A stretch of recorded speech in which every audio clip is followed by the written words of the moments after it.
ఇది హ్యాపీ అని చెప్పేసి ఇక్కడ జస్ట్ వరల్డ్ ఎన్విరాన్మెంట్ డే అని ఎందుకు పెట్టాను అంటే, చూడండి మన ఎన్విరాన్మెంట్ అనేది డే బై డే ఇలా మారుతుంది. ఇది ఎక్కడి వరకు వెళ్తుందో మనకైతే తెలియదు, కానీ మనం యూజ్ చేసి ఇప్పుడు ఎంజాయ్మెంట్ కోసం చాలా మంది బీచెస్ అని, పార్క్స్ అని చాలా ప్లేసెస్ యూజ్ చేస్తున్నారు. మనం యూజ్ చేసిన ప్రతిదీ కూడా అక్కడే పడుస్తున్నాం. Especially water.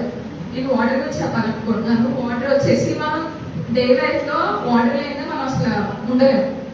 అలాంటిది మనం బీచెస్కి వెళ్ళి ఏదైనా కాలువలు గట్ట వెళ్ళి అక్కడ వేస్ట్ గా పాడేస్తున్నాం.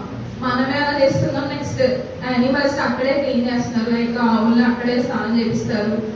పెద్దవాళ్ళు అయితే బట్టలు అక్కడే వాష్ చేస్తారు. ఇలా క్లీన్ చేయడం వల్ల వాటర్ అంతా కలుషితం అయిపోయి మనం ఇప్పుడు చూడండి జస్ట్ 10 రూపీస్ బాటిల్ ఇస్తే ఉంటుంది. అది రేపు పొద్దున్న 1000కి వెళ్ళిపోయినా ఆశ్చర్యపోనక్కర్లేదు. అలా ఉంది మనం వాటర్ ని వేస్ట్ చేసే విధానం వచ్చేసి.